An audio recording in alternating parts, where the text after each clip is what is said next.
On top of our government being ransacked by Donald Trump and Elon Musk, it is as if those on the bench are just not understanding the crisis that we're in. As I come on air right now, Judge Chutkan, who is overseeing the 14 attorney generals who have asked to put a stop to Musk and his team of incels from looking into their state workers' data and information, has said, quote, the state did not present to the judge that there was an immediate threat. And my question is, are you paying attention? Because I shouldn't have had to present shit. Elon Musk is an unelected bureaucrat that is stealing our data, that is taking our social security numbers, that is rewriting fucking everything. And we have judges that are saying that the state's attorneys have not proven that we're in a crisis. Folks, I don't know, but I know that it's time to buckle up and get into the Danielle Moodie Show. Let's go.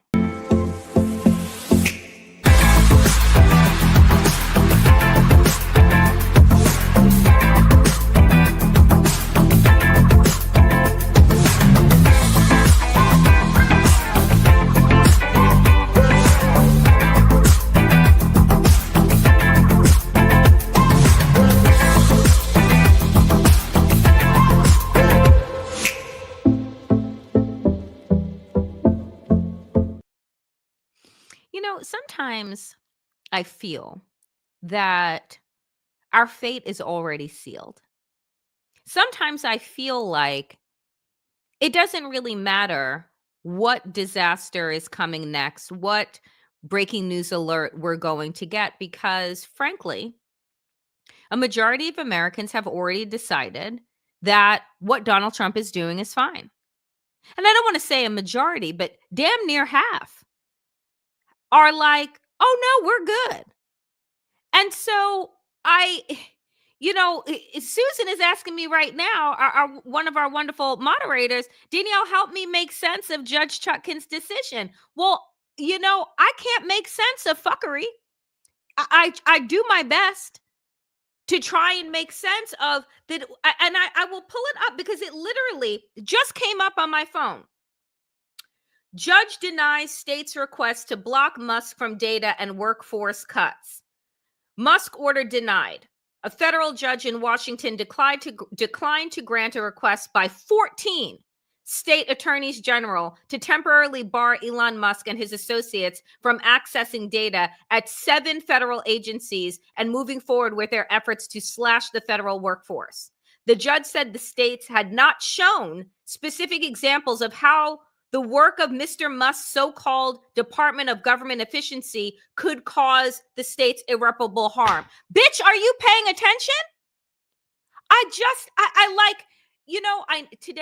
Today, my girlfriend told me that I should try and institute Tone Down Tuesdays, because she said that one of the leading causes of death for Black women are heart-related diseases, heart attacks, etc., from stress. And I can't seem to tone it down because I feel as if those of us who are actually screaming and yelling are doing so in a void when you have people that are in power, like Judge Chutkan, to say, you know what? This made-up agency is illegally going to access Americans' data, and we don't really understand, A, what this agency is, B, what security clearance his little incel stooges have received. 3, we also know that Elon Musk has very unseemly relationships with hostile countries such as Russia, China, Turkey, fucking Saudi Arabia, to just name a few. So is it the lack of imagination, or is it the belief that Judge Chutkan thinks that the rule of law actually still exists, and that somehow by giving these motherfuckers a win, and saying, yeah, go ahead, go into the IRS, go into the Treasury, take grandma and grandpa's Medicaid. Like, essentially, you know what? Some days I don't like to say this, but in this moment of breaking news coming on air to this, yes, I do feel a sense of doom. I mean, I have felt that way since Donald Trump came down the escalator, because I said that there is nothing more that America loves than fame, celebrity, and wealth. They don't care what package it comes in. This is what Americans have been groomed into idolizing. So you wrap that all up in a figure such as Donald Trump, which many white men have always idolized, right? Because of his ability to entice and have all of these blonde models or porn stars on his arm, and the money to do whatever he wants. And he just has FU money. And so white men have always lauded Donald Trump. I mean, rappers, right? In hip hop, prior to recognizing that, oh, by the way, the man took out a full page ad to call for the murder of teenage boys for a crime that they didn't commit, have always rapped about Donald Trump and the glitz and the glam and this, that, and the other thing. Rubbed elbows with him at D-list parties and whatnot. So wrapping this up into this package, this reality TV star package, was absolute perfect timing for the decades of grooming that Americans have been a part of. So how is it that a judge, a federal fucking judge, who just had the ability to block Elon Musk from 330 million Americans' information, just said to the states, sorry, you didn't prove that there was going to be irreparable harm? Well, I guess that you're not, is your phone off? Is your TV off? Does it work? Have you disconnected your cable? Folks, there are some days when I'm like, I know that America is crumbling. Like, I saw a meme on Instagram today, and I should have pulled it and I forgot. And it was a meme, and it shows all of the empires all over the world. And it said that the world is littered with remnants of empires that thought that they would exist and live forever. And showed shots of Rome and Greece and all of these different places. The Ottoman Empire, et cetera, et cetera. We live amongst the rubble of empires that thought that they were everlasting. America is crumbling. America will be wiped out in the first 100 days of this administration. That is the goal. So when you have the opportunity for judges to flex their power and to be some type of break between what seems like the inevitable fall of American democracy to fascism, and they choose to say that the state hasn't proven irreparable harm, you are an idiot. An idiot in this moment. And while Judge Chutkan's name would have been looked at and revered for putting Donald Trump to task over the court cases that she was overseeing before they were readily dismissed after he became president, you have the opportunity to stop, or at least put up the appearance of stopping this fucking administration from stealing our information and selling it to the highest bidder. Ma'am, you were overseeing the January 6th documents case. What do you think was in Donald Trump's toilet? Why do you think that he took it to begin with? And why that case will now never see the light of day? So if you can't put two and two together, how do we expect the average American person to? I'm outdone. I am so, let me take a sip of and it's water. And, every day I think about putting, bourbon or rum in here, and I don't. Mm. Susan, good question. But you know what? I can no longer operate under this guise that people would just do better if they weren't being threatened, right? Because at this point, Donald Trump is not just threatening, right? People, he's threatening all of us every single day. Oh, the other piece of breaking news that happened after I had already put the show together. Guess what library Donald Trump has just closed by executive order in Boston? JFK, the 35th president of the United States. He just closed his library and fired all of the staff.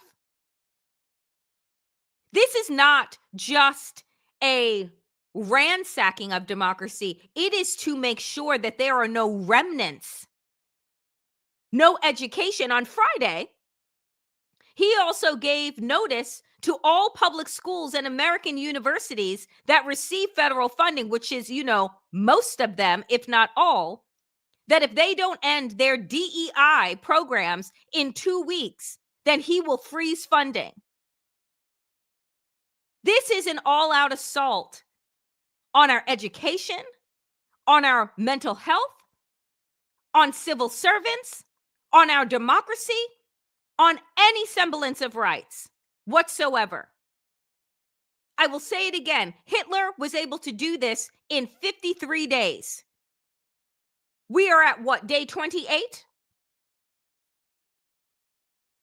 It is extraordinary to me. Extraordinary to me, folks. How quickly everything is crumb. And let me not even say that it's extraordinary. Because if you've been following me from woke AF to the new abnormal to democracy-ish, I've been talking about this. I've been talking about this shit for the last 9 years. And I have been this angry for the last 9 years, waiting and hoping and praying that those that have more power than I do with a microphone and a fucking Wi-Fi and streaming would actually do something. And here we sit. Here we sit. Let us all take a deep breath, because this is such a long road ahead. And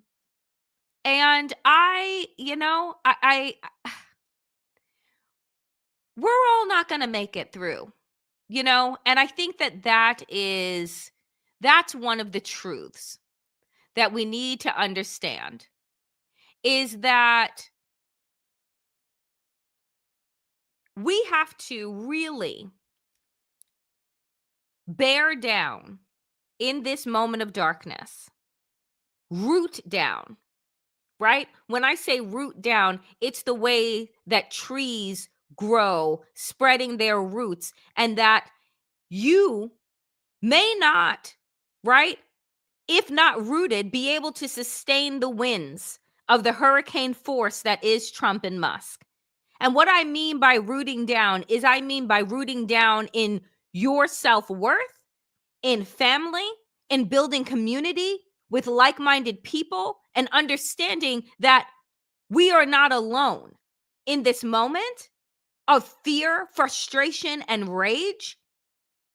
But at the same time, we are watching in real time as those in power that are supposed to be on the side of the Constitution and the people fail us. It is, it is extraordinary. It is extraordinary. I'm without words at this moment, because I'm looking at just This is the perfect storm of a dictatorship. And I'm pulling up a quote from Aldous Huxley, who said, "The perfect dictatorship would have the appearance of a democracy, but would basically be a prison without walls, in which the prisoners would not even dream of escaping. It would be essentially would be a system of slavery where through consumption and entertainment the slaves would love their servitudes." If that is not this moment, if that is not this time, so long as you keep some creature comforts, then you can pretend that your neighbors aren't being picked off one by one, that rights aren't being erased one by one. I found myself today at the gym, and now I'm going off on a tangent, so just walk with me. I found myself today at the gym. I haven't worked out in like a month and a half, and I decided that this week I needed to go back to start working out. Not because I'm trying to lose anybody's weight, but because it is how I get out my stress, right? How I get out my stress.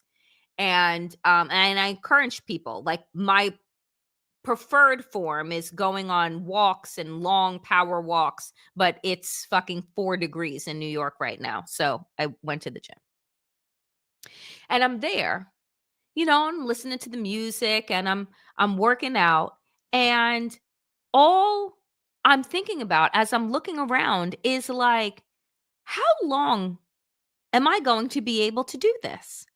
How long are we going to be able to walk down the street, go to the grocery store, go to the gym, and just pretend that our world as we know it, our democracy, our country is not being taken over by fascists? How long is it going to be until we walk out of our front doors and we don't see tanks in our streets or armed cyber trucks? Because, Elon Musk is getting a $400 million fucking handout, from our tax dollars, from our money.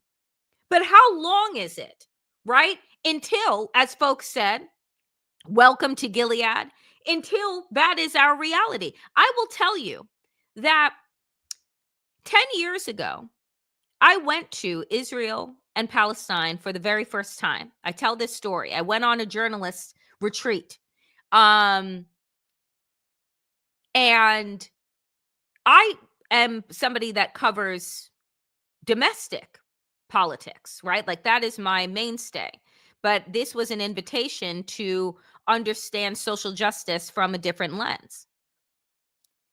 I had never seen checkpoints and armed, like, soldiers just walking the streets. Like, it was obvious when you were in the West Bank and in Palestine that you were in a prison, that you were under surveillance, that you were seen just by virtue of walking down the street and being Palestinian, you were seen as a threat.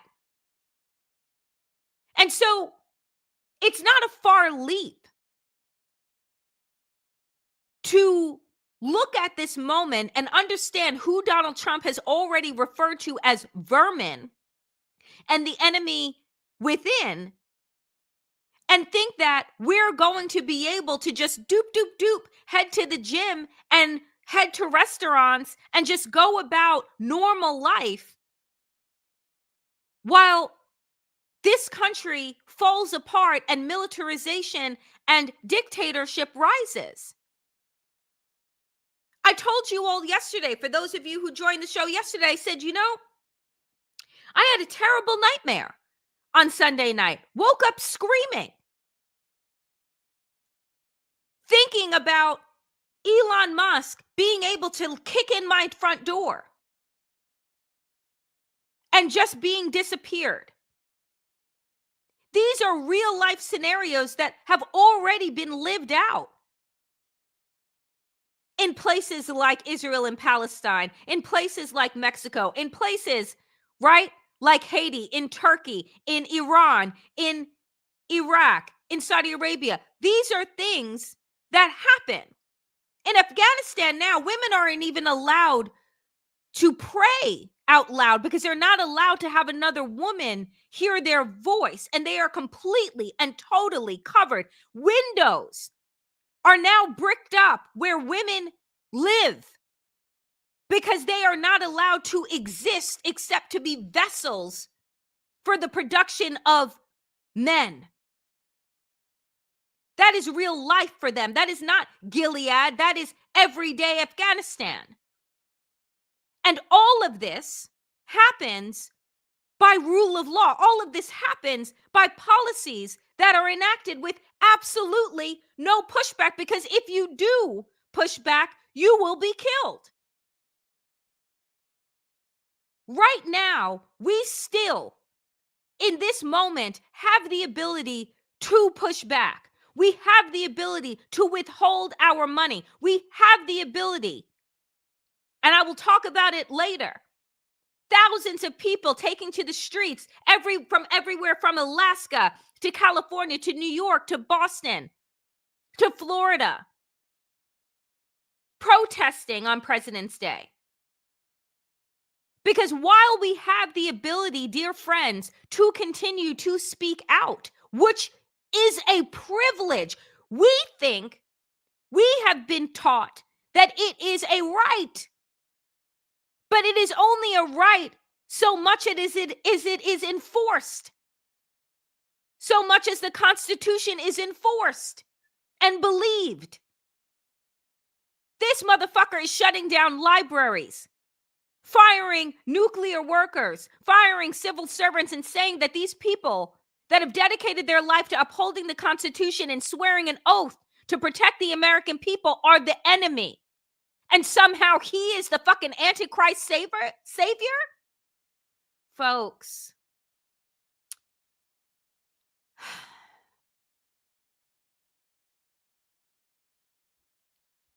I don't even know.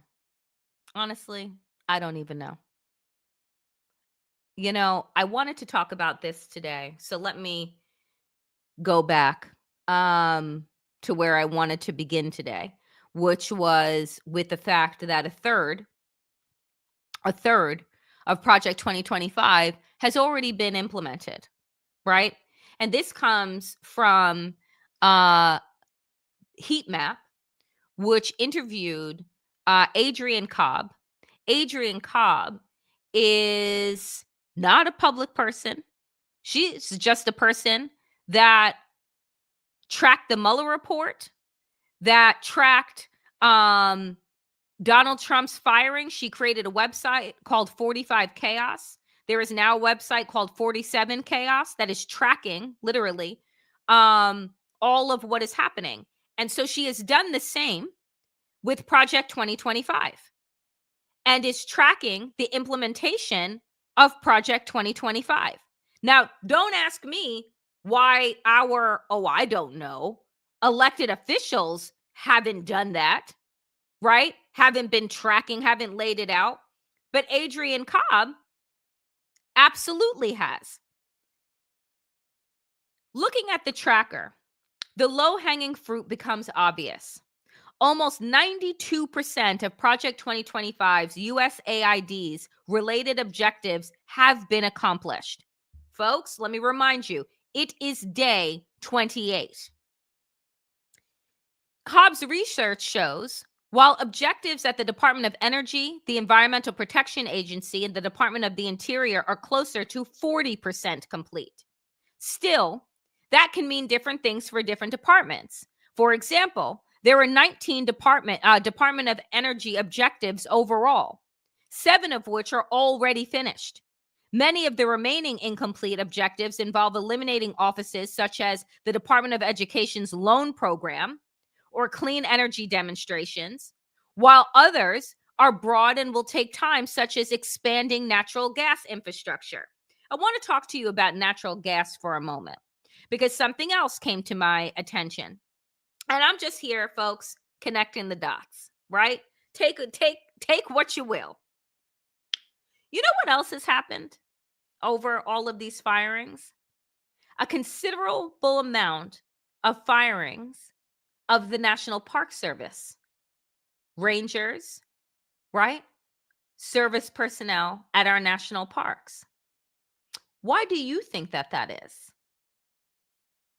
Could it be that Donald Trump and his broligarchy is getting ready to drill baby drill in places that have been designated as our national parks, which are off fucking limits? But you see, they're only off limits to people who actually follow the law. But if no one is there to witness you ransacking and raping our national parks and treasured areas, then you can drill baby drill. So I need folks to start to honestly piece together not just, oh, these acts of cruelty, but actually pull back and look at the larger picture of what is happening. This place, this country is going to be unlivable. You take away social safety nets. You rape the land. You destroy the Department of Education. You destroy Health and Human Services. You destroy the EPA. You already got rid of the Consumer Protection Bureau. You already got rid of foreign aid that goes out to different countries. You've already built up a tariff war so that no one is going to come and save us because you've already fucked over all of our allies who are trying to figure out how to reorganize themselves when America is no longer the beacon on the hill of democracy. And now, not only are we not allies, but that Europe is starting to see us as a fucking threat.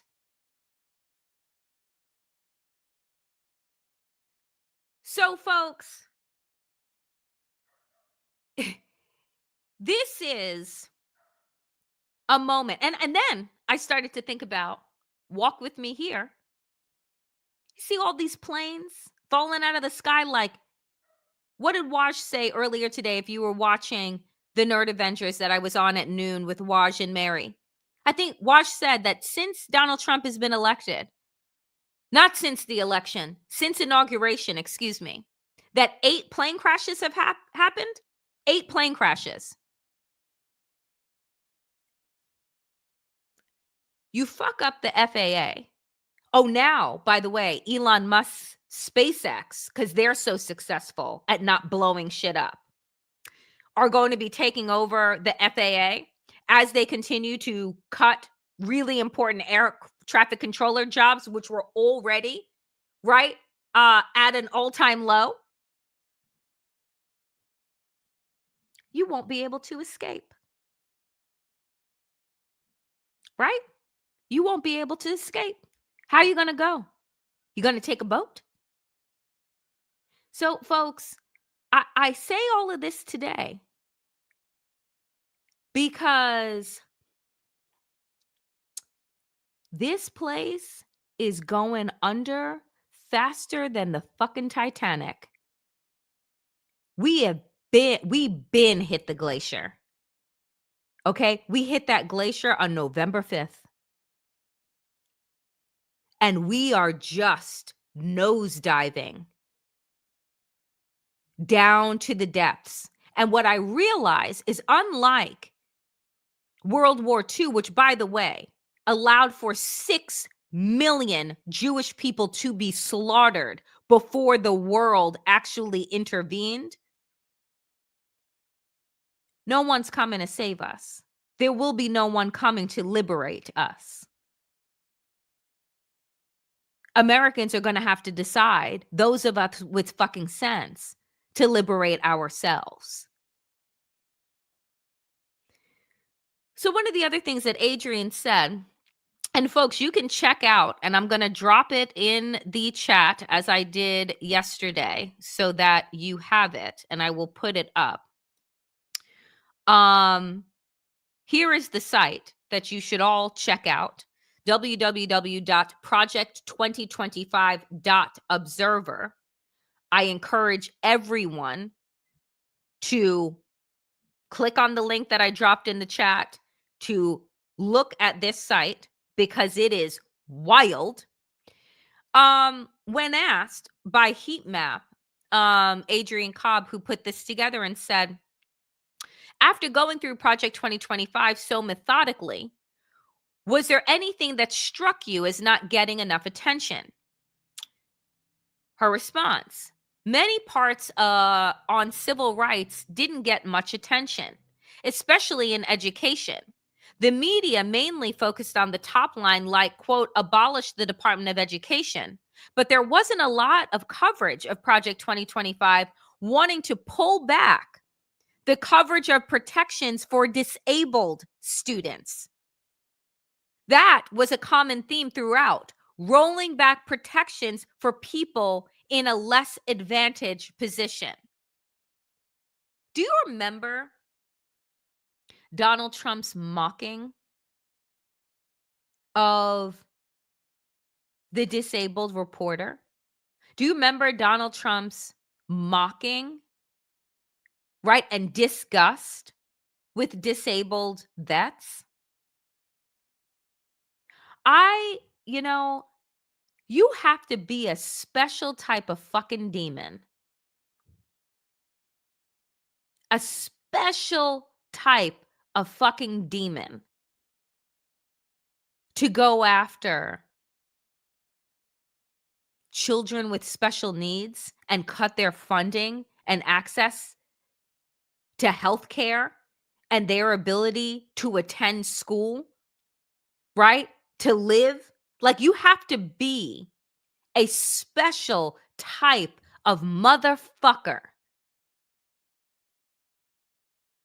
to insult disabled vets, to talk about people with disabilities, which, by the way, all of us who are able-bodied are only one illness, one accident away from being disabled. That's fucking facts.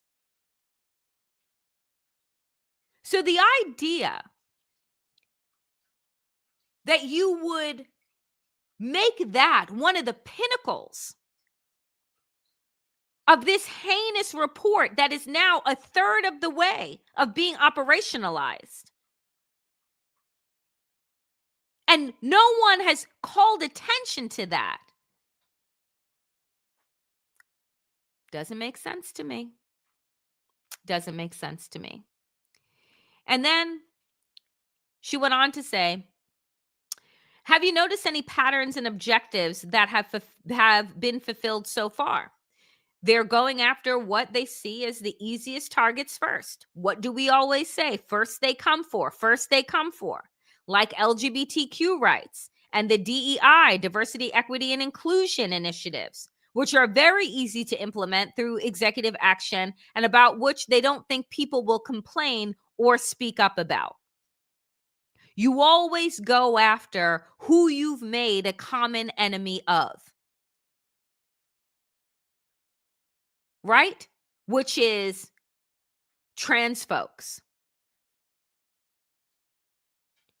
which is the fact that you know that this country is inherently and innately racist. So anything that has been done to create equity is seen as a quote unquote handout for Black people and people of color. So we know that will rile up. That's red meat for his racist ass base. You've already seen corporation on top of corporation roll back their diversity, equity, and inclusion initiatives. They're not doing it, just out of fear. Fuck their fear. They're doing it because they want to receive the tax fucking breaks. And if they don't line up with Donald Trump, then they won't. Always, always about the money. And so here's the chart. This is where we are. She lists out, if you go to the website, all of the agencies, and then you can see in smaller print next to the agency their number of objectives. So you see USAID had 6 objectives, 92% complete. See, the Department of Justice has 17 objectives, 56% complete. This is a mission accomplished moment for these people. And I want you to take a listen. Andrew Natsios, a Republican, former administrator of USAID, who was on 60 Minutes, said this. Oh, and of course today it's not going to play because nobody wants me to win today. But this is what he said. I'm not a moderate Republican. I'm a conservative Republican. The reason Republicans aren't saying anything is because they're afraid. Musk said that he'd spend $100 million in primaries on anyone who opposes the president on anything. There's a lot of fear in the city right now. Unfortunately, what else he goes on to say that sadly will not play, which is going to piss me off, is the fact that he's asked, do you think that we're headed towards a constitutional crisis? And he said, we're barreling through a constitutional crisis. He goes, if these things, right, if these federal blocks that are happening, which I just opened the show with saying, one, not happening, the most important one, Elon Musk accessing all of our data, apparently not a big fucking deal. Andrew says that if these are kicked up to the Supreme Court, and Donald Trump, much in the same way that he is defying federal orders now, defies the Supreme Court, who I don't think would vote against him, but what if they do? He's like, then we're in a constitutional crisis. The host then says, then what happens? And he's like, I don't know. We've never been here before. When the people realize that there is no recourse to take, that the Democratic Party isn't going to save them, that the courts aren't going to save them, what do you all think is going to happen next? Because I'm going to tell you, and I said this years ago when I launched Woke AF Daily on Sirius XM. I said that things in this country will get bloodier before they get better. When people are pushed up against a wall, when their lives and their livelihoods are put into a vice, and it keeps getting turned over and over again, what do you think the response is going to be?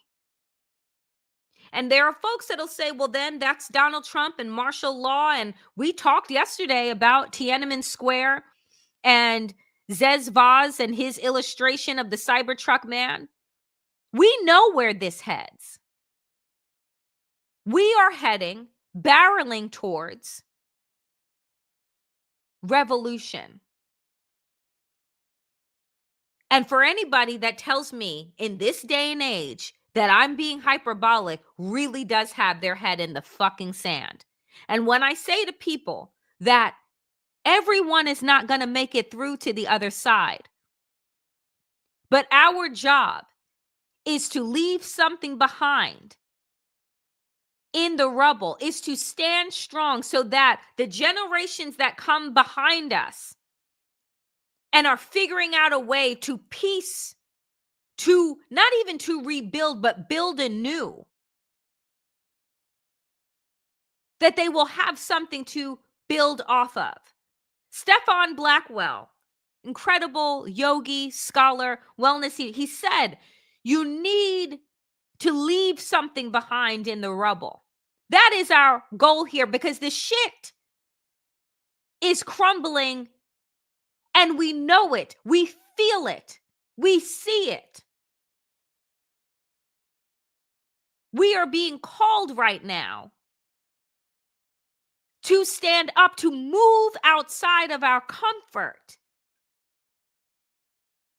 to take definitive action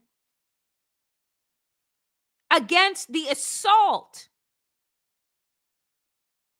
on our way of life.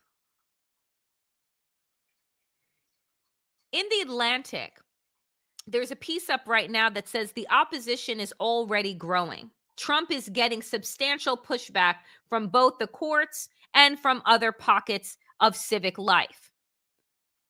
Quinta writes this, the author: if the administration decides to launch an assault against the judiciary, which they are, it will be all the more important that a strong response comes not only from the courts themselves, but from Congress and the public. Trump is skilled at presenting himself as the indomitable voice of a true American majority, creating a facade of consensus aided by the startling quiescence of congressional Republicans. Dissent, both loud and quiet, can crack that facade and make an illegitimate power grab apparent for what it is. It's why I named today's show "The MAGA Emperor Has No Clothes." Because the assumption being made here is that we will just lay down and take it. The assumption being made here is that the American spirit does not endure in all of us. This place is as imperfect of a nation as one can be. The skeletons, right, are what seeds ground here of the bodies that fought for justice, that have been buried in mass here, that have bled for the idea and vision of this country that they have never seen. And once pushback, real, aggressive, hard, consistent, unrelenting pushback happens, you will see that the emperor has no clothes. Last week, a show that I did called Donald Trump the MAGA Wizard of Oz, because he is nothing but a masterful illusionist. And I'm not saying that the actions that are being taken now are not dangerous and are not heartbreaking and are not traumatizing. All of those things are true. But the only way that Donald Trump proceeds as a king is if we treat him like one and assume that there is nothing that can be done. The fact is that I think that Americans need to see things play out in the way that they are. They need to see Democrats inept. They need to see the courts fail to protect us before they realize that they're the ones they've been waiting for. I wear this t-shirt, right? My sweatshirt that I created. The future is woke. Why? Because I truly believe that. I believe that in the midst of all of this chaos, there is absolutely a great awakening that is happening here. There is a saying that says that sometimes you have to recognize, right, that when you are in darkness, you can decide, is it the darkness of what? The tomb? Or is it the darkness of the womb, which is about birth? But birth, folks, is painful. It is the closest to death a woman will be. So we have got to understand that the purpose of this country was not to just create, right, cushiness and comfort. Freedom and justice are hard fought. They are bloody. They are dangerous. So at some point, when you realize that the systems that were created around us were meant to keep us in a state of slumber, then you realize that consciousness, being woke, is your greatest revolutionary weapon.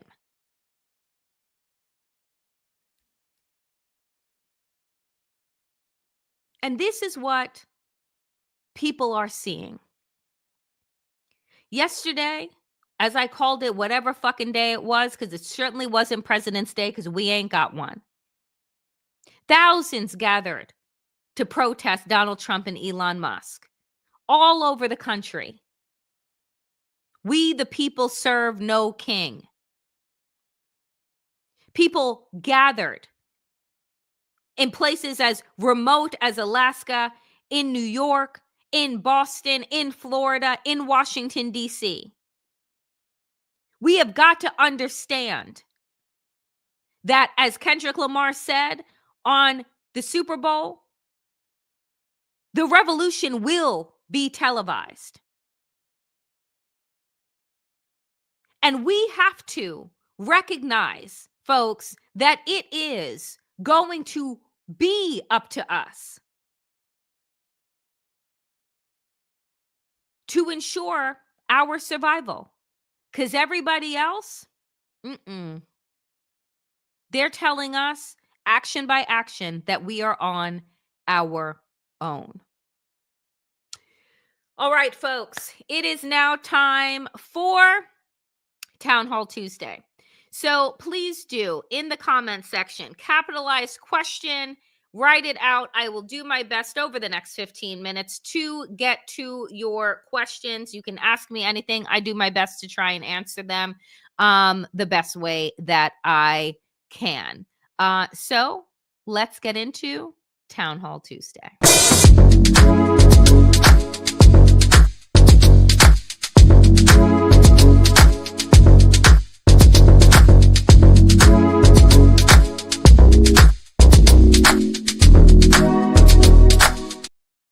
All right, let's get into it. Question: what do you think is going on with Judge Chutkan ruling against AG's request to block Doge's access to federal data? I don't know. I opened the show talking about this. I have no idea. We wanted to hail Judge Chutkan for holding Donald Trump's feet to the fire when she was going to be overseeing the documents case that is never going to see the light of day now that he has become president of the United States. But my feeling is that this is just yet another reminder that the courts are not going to save us. There are no guardrails at all. And if she can't see and doesn't believe that the states have proven that Elon Musk, the world's villain, having our data is not going to cause irrevocable harm, then I don't know what could convince her, if not but her own eyes. Question: do you have any escape plans? Does your family? What if shit really hits the fan? Very good question, Kyle.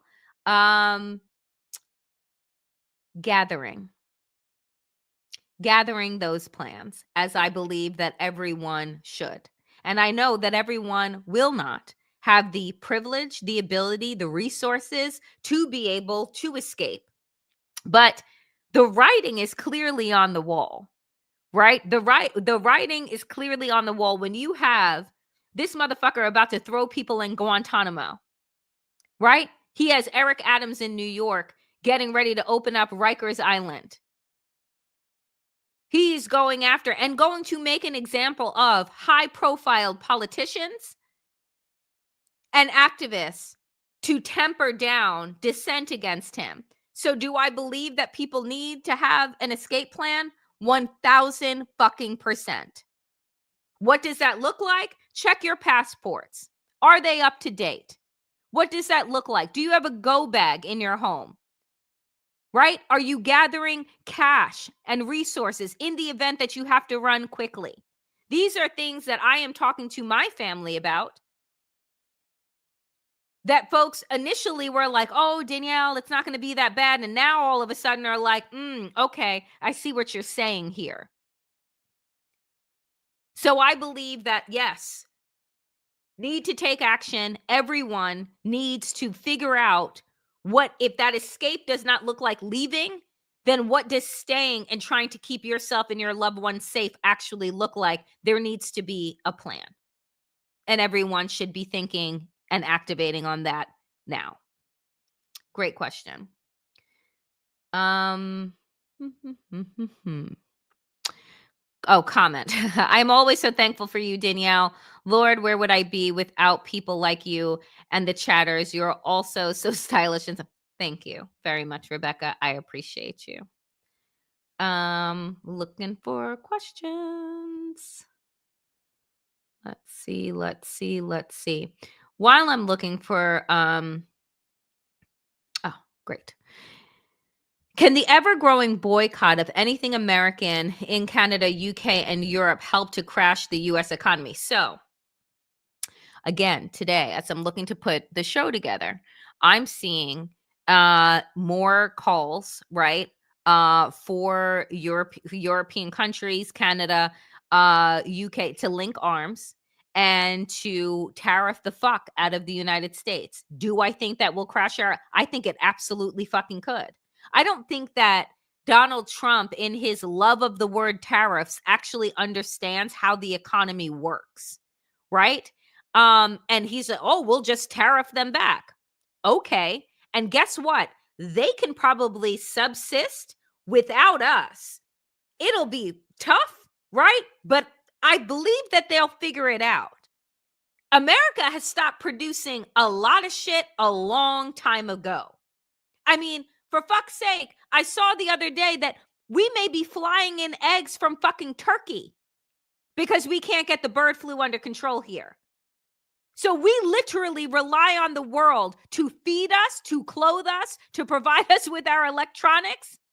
And so if South Africa has said, hands off our fucking minds, you think that we're going to be the world's beggars? We're not the world's beggars. You're not going to take a fucking drop of minerals out of our country again.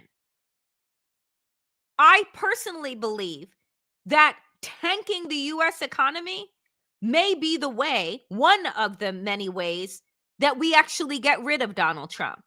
Because it's only so much that these CEOs and these shareholders and the uber wealthy, once they start seeing a lack of returns, and once they start seeing their lives and their livelihoods at risk, then will they act.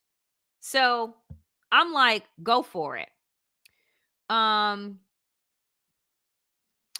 Do you think an answer to stopping this is yes, I do. Exactly what I do believe. I believe in sustained boycotts. I've been following, for instance, and this is largely due to Europe and not the United States, but I've been following Tesla's stock to see how it's doing. Oh, it's not doing well, right? Like it's not doing well at all. And there are lots of headlines about shareholders being really concerned with Elon Musk's a foray into alt-right politics and that being a tamper and a damper on their brands. So I believe that sustained boycotts absolutely do fucking work. Civil rights organizers showed us that with sustained boycotts for over a year because they were willing to be uncomfortable because they were no longer going to give their money to people that did not see them as human beings. And frankly, right? This is all of us. You think that these broligarchs see us, these peasants, us, the people as human beings? No, we are disposable cogs in a machine to them. So the minute that they actually start to feel pain, then things will change. And we're the ones that are able to cause the pain because we're the ones that made them wealthy in the first fucking place. Good question. Let's keep going. You have a lot of boycott questions. I hope that I've answered them. Let's see. Question: are you aware of the warning sent by cybersecurity and election safety experts to the Harris campaign on November 13th? MAGA are now crippling the cybersecurity and infrastructure security agencies. Let me say this. Am I aware of that particular date of November 13th? No, I was not aware of that date. Was I aware of warnings being sent? Absolutely. Do I think that something went awry with this past election? Yes, I do. Uh, do you think that Trump, correct spelling, will honor an Article 5 call to action from NATO? I personally don't trust that he will. Ironic, given the only one to date was following 9/11. I don't trust Trump to do anything. I don't trust him to. Trump and honor shouldn't even be in the same sentence. So, no. Um, oh, Kitty. Do you think it's safer to be in a blue state? If in a red state, should people leave ASAP? If you had asked me this question 3 months ago, 6 months ago, I may have answered yes. I think it's safer to be in a blue state. But I don't think that it's necessarily safe to be anywhere. Is it safer, right? Maybe. Is it safer to be at the base of a volcano rather than inside of it? I guess, right? But both can cause absolute death. One's just quicker than the other. So, blue state governors and blue state, and blue city mayors are our frontline responders right now. But like in New York City, my mayor was bought off, right? Basically, Donald Trump is basically the mayor of New York City right now. So unless my governor, Kathy Hochul, decides to kick his ass out and recognize that she needs to stand strong and hold the fort of New York down, I don't know if it is safer for people to be leaving their red states to go to blue states as opposed to, let's say, leaving the country. I don't know.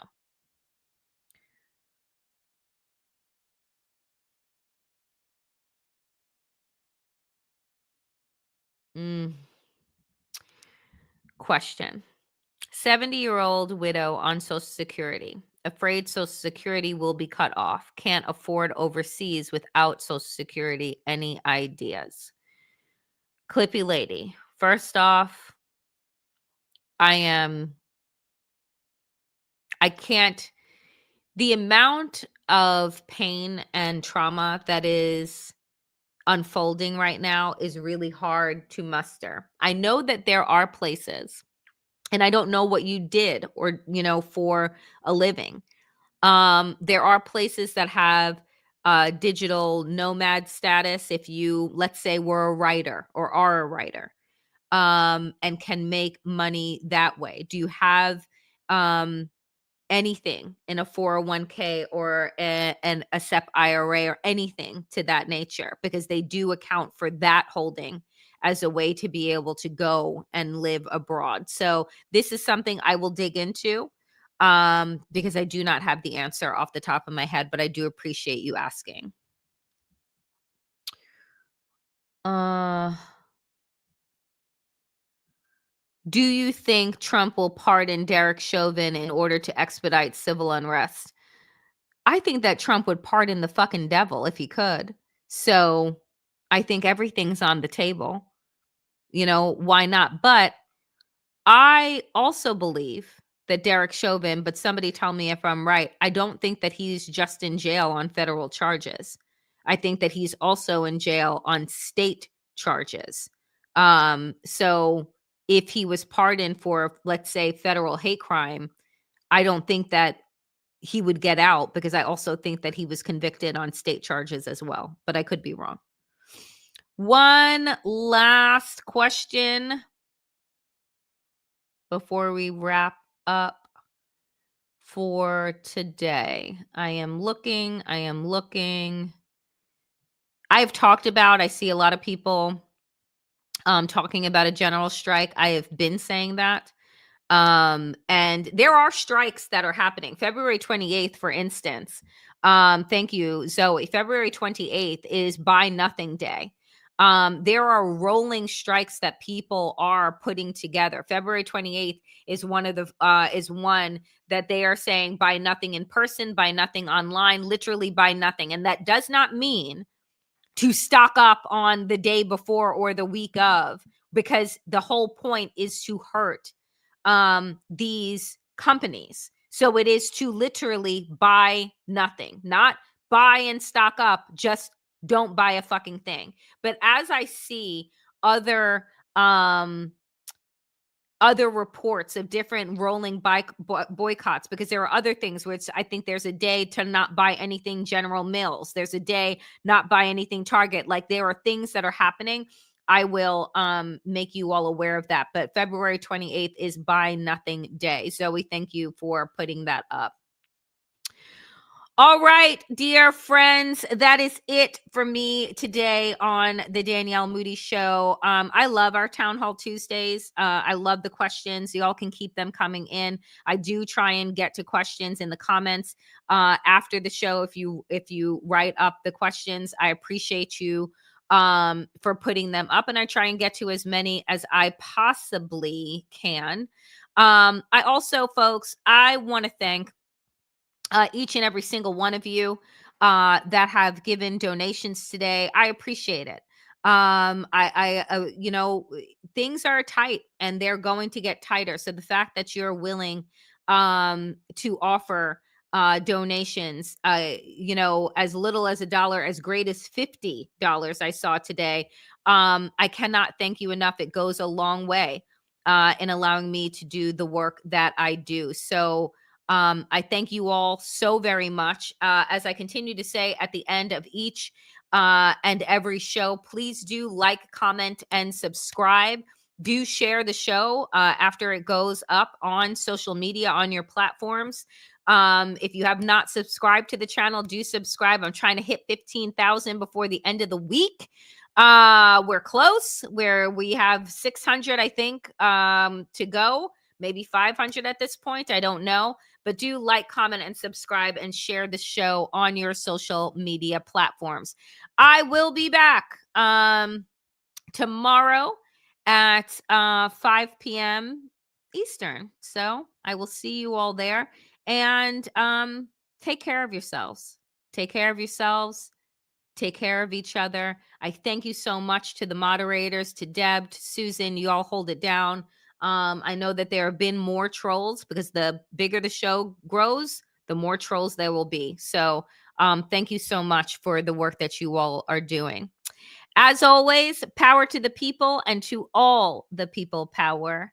Get woke, stay sane, and in these extraordinarily dangerous times, dear friends, do stay safe. And if you are interested in either stickers or this sweatshirt, you can head over to daniellemoodie.com and shop and get yourself some merch. All right, I will see you all tomorrow. Be well.